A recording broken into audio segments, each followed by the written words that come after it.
اچھا دیکھیے، کچھ عرصہ پہلے پرویز ہدبوئے جو کہ ایک بہت ریناؤنڈ پبلک انٹلیکچوئل ہیں، I have the greatest respect for him because of his liberal and progressive views, انہوں نے کچھ ایسی باتیں کی ہیں کراچی میں جن کا میرے خیال سے ریبٹل بڑا ضروری ہے. ان کے کچھ الفاظ ایسے تھے جو انہوں نے ڈسکس کیا پاکستان کی آئیڈیالوجی کو، آئیڈینٹی کو، and frankly I am not a person of Pakistan's ideology. میرے خیال سے پاکستان کی آئیڈیالوجی مینوفیکچرڈ ہے and it is condemnable because we have distorted history. لیکن جو باتیں پرویز ہدبوئے صاحب نے کی ہیں اس کے اندر چیزیں انہوں نے ایسی کیں جن کا حقائق سے کوئی تعلق نہیں تھا. اور حقائق سے اس لیے تعلق نہیں تھا کیونکہ انہوں نے شاید، اور ایک تو وہ فزسسٹ ہیں تو ان کی ٹریننگ جو ہے وہ لاء یا ہسٹری کے اندر تو ہے نہیں، لیکن انہوں نے کچھ ایسی باتیں کی جس کے بارے میں ان کو بالکل علم نہیں ہے. اب آپ دیکھیے کہ انہوں نے کہا کہ جناح never wrote a research paper. That is correct. Jinnah did not write a research paper. He was an active politician, a man of action, ٹھیک ہے. But to say that Jinnah did not give a blueprint for Pakistan, I think that is unfair. اب دیکھیے، یہ جناح صاحب کا قصور نہیں ہے، بالکل قصور نہیں ہے جناح صاحب کا کہ پرویز ہدبوئے یا اوریا مقبول جان یا ڈاکٹر صفدر محمود ان کی جو پیپرز ہیں اور جو سپیچز ہیں اس کے اوپر انہوں نے نگاہ نہیں ڈالی. یہ دیکھیے کچھ کتب ہیں، یہ صرف 10% کتب ہیں جو قائد اعظم کے سپیچز اینڈ سٹیٹمنٹس کے بارے میں ہیں. قائد اعظم یا محمد علی جناح صاحب جو ہیں، he was a legislator from 1904 to 1948. ان کی لیجسلیٹو کنٹریبیوشنز جو سب کانٹیننٹ کے لیے ہیں are second to none. In fact they are greater than Gandhi and Nehru, کیونکہ گاندھی اینڈ نہرو لیجسلیچر میں بہت لیٹ، گاندھی تو آئے ہی نہیں، اور نہرو جو ہیں وہ لیجسلیچر میں آتے ہیں جا کے 1937 کے بعد. ٹھیک ہے. اور آپ اگر یہ بھی دیکھیے کہ اگر آپ کمپیریزن کریں تو گاندھی کے 90 والیومز میں کوئی بلو پرنٹ موجود نہیں ہے، اور اسی طرح جواہر لال نہرو کی جو 3 کتب ہیں وہ کچھ تاریخ کے بارے میں ہیں، اور جواہر لال نہرو، پنڈت جواہر لال نہرو کی کوئی تاریخ کے اوپر اتنی گرفت نہیں تھی. اور اس کے اندر ان کی جو کتب ہیں glimpses of history, glimpses of world history, discovery of India, اس کے اندر کوئی بلو پرنٹ بھی نہیں ہے، اور ان کے اپنے جو ویوز ہیں یا ان کی جو رینٹس ہیں وہ پنڈت جواہر لال نہرو نے کمپائل کی ہوئی ہیں. اس کے مقابلے میں آپ اگر یہ دیکھیے، اور شاید یہ کیمرہ میں نہ آ رہی ہوں، لیکن اگر آپ یہ کتب دیکھیے، اور اس کے اندر یہ 5 والیومز ہیں، اس کے علاوہ 5 اور والیومز ہیں، اور یہ مختلف سپیچز اینڈ سٹیٹمنٹس ہیں، کورسپونڈنس ہے. جناح صاحب کی سپیچز اگر آپ پڑھیں، so he quotes abundantly from Burke, from British history, from constitutional history. He was not someone with no ideas of his own. Research paper نہ لکھنا، ریسرچ پیپر ایکیڈیمکس کا کام ہے، لیجسلیچر کا کام ہے لیجسلیشن کرنا. اور جناح صاحب کی جو کنٹریبیوشنز ہیں لیجسلیچر میں to various acts and his contributions in the round table conferences to the idea of federation, the idea of religion in politics, religion in state making, وہ اس کے بہت سخت خلاف تھے، اور اس کے اوپر ان کی لاتعداد پلیتھرا آف سپیچز موجود ہیں. تو ہدبوئے صاحب کا یہ کہنا کہ جناح صاحب نے تقاریر جو جناح صاحب نے ریسرچ پیپر نہیں کیا، تو I would recommend to Hoodbhoy sahib and those who follow him to actually look at Jinnah papers. Jinnah papers are there for everyone. یہ اور بات ہے کہ پاکستان میں پی ایچ ڈی ڈسکریج کی جاتی ہے محمد علی جناح پہ، اور اس کی وجہ یہ ہے کہ everything Jinnah did and said is quite contrary to the ideology of Pakistan. اچھا، اس کے بعد ہدبوئے صاحب نے کچھ سٹیٹمنٹس دیں. انہوں نے 2 کوٹس نکالے کہ قائد اعظم نے کہا کہ پشتون جو ہیں وہ مسلمان پہلے ہیں اور پھر انڈینز ہیں. ایسا کوئی کوٹ موجود نہیں ہے. دوسری بات انہوں نے کی کہ کراچی بار ایسوسی ایشن میں قائد اعظم محمد علی جناح نے کہا کہ یہ this will be the land for the law of Islam. Again this is absolutely inaccurate and incorrect. Karachi bar association میں جناح صاحب نے یہ کہا کہ اسلام کے خلاف نہیں ہے ماڈرن ڈیموکریسی. اسلام ایکلیزیاسٹیکل، یہ ایک اور سپیچ ہے ان کی کراچی میں خالق دینہ ہال میں، جس میں انہوں نے کہا کہ Islam does not envisage an ecclesiastical state اور اے تھیوکریٹک اسٹیٹ. اس کے علاوہ ان کی کوئی 40 اور سپیچز ہیں جس میں انہوں نے کہا ہے کہ Pakistan shall not be a theocratic state to be run by priest with a divine mission, all citizens of Pakistan shall have equal rights.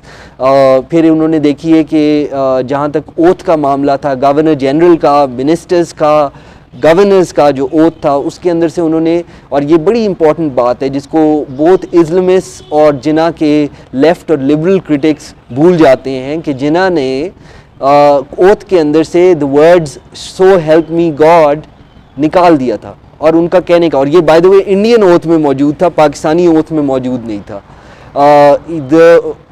the oath that Jinnah had said they had no reference to God, and the second thing he took out was he changed the word swear to affirm.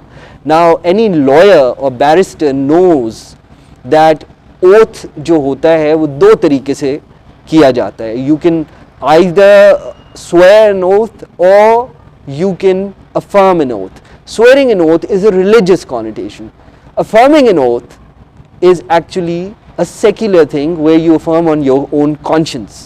This is the legal distinction between the affirm and swear. اور یہ چیز آپ غور کریں کہ جناح صاحب نے جو کہا کہ پاکستان کے اندر جتنے منسٹرز ہوں گے، جتنے گورنرز ہوں گے، یا جتنے گورنر جنرل ہوں گے، یا اس کو اگر آپ ماڈرن ٹائم میں لے آئیں تو پریزیڈنٹ یا پرائم منسٹر ہوں گے، ان کو کسی قسم کا مذہبی اوتھ نہیں لینا پڑے گا. پاکستان کے اندر انفارچونیٹلی 73 کے کانسٹیٹیوشن کے اندر، اور اس سے پہلے 1956 کے کانسٹیٹیوشن کے اندر پریزیڈنٹ کے لیے، اور 1973 کے کانسٹیٹیوشن کے اندر پرائم منسٹر اور پریزیڈنٹ کے لیے بہرحال ریلیجس اوتھس موجود ہیں.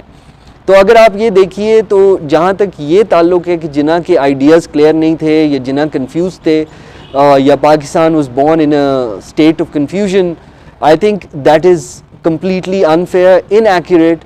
بیکاز آپ یہ دیکھیے کہ جناح کے جو میکسیمم ڈیمانڈ تھی، جو انہوں نے کیبنٹ مشن پلان کے سامنے رکھی، جب کیبنٹ مشن پلان نے کہا کہ آپ کیا چاہتے ہیں جناح صاحب، سو جناح کی جو میکسیمم ڈیمانڈ تھی وہ ایک کنفیڈریشن کی تھی. اچھا، جناح نے جو ایکسیپٹ کیا کیبنٹ مشن پلان کے انڈر، تو وہ انہوں نے ایکسیپٹ کی فیڈریشن. ٹھیک ہے، تو پہلی بات تو یہ ہے کہ Quaid Azam Muhammad Ali Jinnah was very clear that he did not want a separate Pakistan. He had a conception of united India above Pakistan and Hindustan. ٹھیک ہے، دوسری بات یہ کہنا کہ جناح نے کسی ٹائم پہ یہ کہا تھا کہ ہندوز یا مسلم ساتھ نہیں رہ سکتے، میرا یہ خیال ہے کہ آپ 1940 کی تقریر اٹھا کے دیکھ لیں. انہوں نے کہا تھا کہ it can not be fused in one nation, therefore you need an equipoise. ٹھیک ہے، اٹس اے کنسوسیشنل تھیوری ہے. اس کا بالکل یہ مطلب نہیں ہے کہ ہندوز اور مسلمان ساتھ نہیں رہ سکتے، بلکہ اگر آپ 1940 کی جو قرارداد ہے، دا لاہور ریزولوشن، اگر آپ اس کو اٹھا کے دیکھیں تو اس میں تو انویسج کیا گیا ہے کہ مائنورٹیز جو ہیں وہ بھی ہندوستان میں مسلمان مائنورٹیز بھی ہوں گی، اور پاکستان کے اندر ہندو، سکھ، کرسچن وغیرہ مائنورٹیز ہوں گی. اچھا، اگر آپ اس کو ذرا اس کے اوپر اور ذرا غور کریں تو آپ یہ دیکھیے کہ پھر ہندو اور مسلمان اگر دونوں طرف رہ رہے تھے تو انہوں نے ساتھ ہی رہنا تھا. مسئلہ یہ تھا کہ ایک پاور شیئرنگ ایگریمنٹ تھی. یونائٹڈ انڈیا کو قائد اعظم نے، اور یہ کہنا کہ قائد اعظم نے کوئی ایسے نہیں لکھا، تو ٹائم اینڈ ٹائڈ میں ایک بہت مفصل آرٹیکل لکھا تھا قائد اعظم نے جنوری 1940 میں، اور وہ ریسرچ پیپر سے کچھ زیادہ ہی ہے. تو اس کے اندر انہوں نے یہ ذکر کیا ہے، اور اس میں انڈیا کو انہوں نے کے لیے لفظ استعمال کیا ہے کامن مدر لینڈ. ٹھیک ہے، so there was no confusion in Jinnah's mind. اچھا، اس کے بعد ہم نے کنفیوژن کریٹ کی ہے، جنہوں نے اپنے اپنے طریقے سے قائد اعظم کو دیکھا، یا ان کے بارے میں بیان بازی کی، یا اوپینینز دی، اور اس کے اوپر they have completely created the contradictions. So کہنے کا مقصد یہ ہے کہ ایک یہ کہنا کہ جناح کلیئر نہیں تھے، یا انہوں نے کوئی چیز نہیں لکھی، ان کی تقاریر اسپیک فار دیم سیلفز، ان کا ایسے جو time and tied of India ہے وہ اسپیکس فار اٹ سیلف. انہوں نے MRT، یعنی کہ وہ ان صاحب کا نام تھا محمد شریف توسی، ان کے ساتھ مل کے ایک کتاب لکھی تھی جس کا نام ہے دی کانسٹیٹیوشنل فیوچر آف انڈیا. ٹھیک ہے. تو یہ ساری باتیں جو ہیں یہ بڑے کلیئر ہیں. اب یہ ضرور ہے کہ پاکستان جب بنا اور پاکستان چونکہ قائد اعظم سیپریٹ پاکستان نہیں چاہتے تھے تو اس کے لیے انہوں نے ایک نیا ویژن دیا. 11 اگست کی تقریر صرف وہ 4 لائنیں نہیں ہیں کہ you are free to go to your temples mosques اور any other place of worship in this Pakistan. اس کے اندر انہوں نے اور بھی باتیں کی ہیں. مثلا انہوں نے کہا کہ in due time Hindus and Muslims shall cease to be Hindus and Muslims not in a religious sense but in a political sense. اس کے بعد at length he spoke about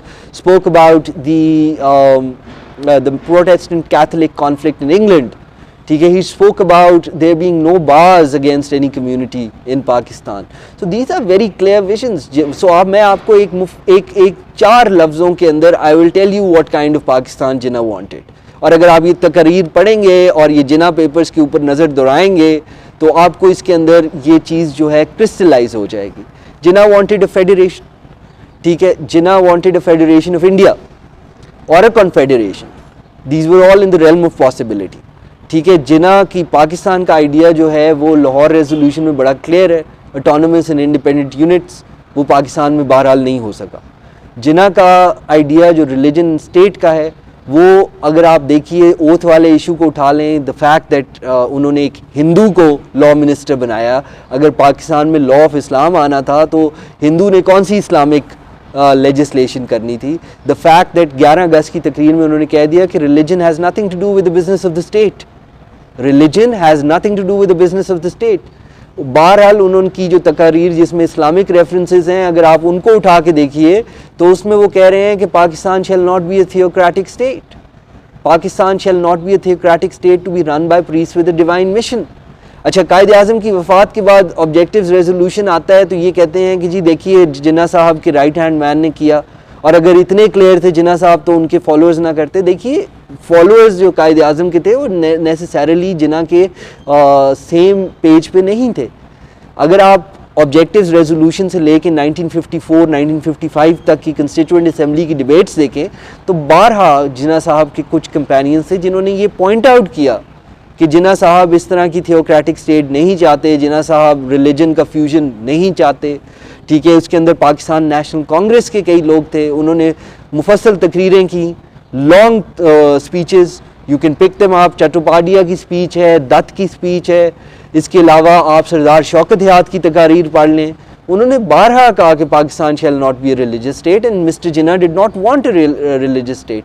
so وہ فیڈریشن چاہتے تھے, وہ سیکولر ڈیموکریسی چاہتے تھے, حالانکہ ورڈ سیکولر کرنسی میں نہیں تھا. آپ یہ بھی یاد رکھیے نہرو اور امبیڈکر نے انڈین کانسٹیٹیوشن میں سیکولر ورڈ نہیں ڈالا تھا. ٹھیک ہے. یہ تو 75 میں جا کے امینڈمنٹ کی ہے کانگریس کی, اندرا گاندھی نے, جس کے اندر ورڈ سیکولر ڈالا گیا. لیکن اس کے باوجود انڈین کانسٹیٹیوشن بھی سیکولر تھا اور جناح کا ویژن بھی سیکولر ہے. جیسے کہ سیکولر ورڈ امریکن کانسٹیٹیوشن میں کہیں نہیں, لیکن فرسٹ امینڈمنٹ کی وجہ سے American constitution is the most secular constitution. Now with the oath issue, Jinnah had placed his idea or standard of secularism above that of even the United States. United States کے اندر آپ کسی نہ کسی ہولی بک پہ, Bible پہ, قرآن پہ آپ oath لیتے ہیں جب آپ بنتے ہیں. جناح نے کہا کہ آپ ریلیجس اوتھ لیں گے ہی نہیں. There shall be no religious tests. تو یہ ساری باتیں موجود ہیں. آپ راؤنڈ ٹیبل کانفرنسز پڑھیں, آپ 1920 کی ان کی تقاریر پڑھیں. خدا را آپ یہ بس کر دیں قائد اعظم کے بارے میں یہ کہنا کہ وہ کلیئر نہیں تھے یا انہوں نے ریسرچ پیپر نہیں لکھا. These are very naive and petty issues. لیکن لیٹس ناٹ ڈسٹورٹ ہسٹری. ٹھیک ہے. پاکستان میں رائٹ ونگ اور اس کے علاوہ سرٹن لبرلز, ناٹ آل, انہوں نے بہت ڈسٹورٹ کر لیا ہے پاکستان کی تاریخ کو. وی کی not afford it any more. This country is going to go down if it becomes a theocracy. ٹھیک ہے. سو یہاں تک آئی ایگری کہ پاکستان کی آئیڈیالوجی نہیں ہونی چاہیے. پاکستان کی کوئی آئیڈیالوجی جناح صاحب نے نہیں دی, لیکن انہوں نے یہ بڑا کلیئر کیا ہے کہ پاکستان کس قسم کی ریاست ہوگی. Thank you.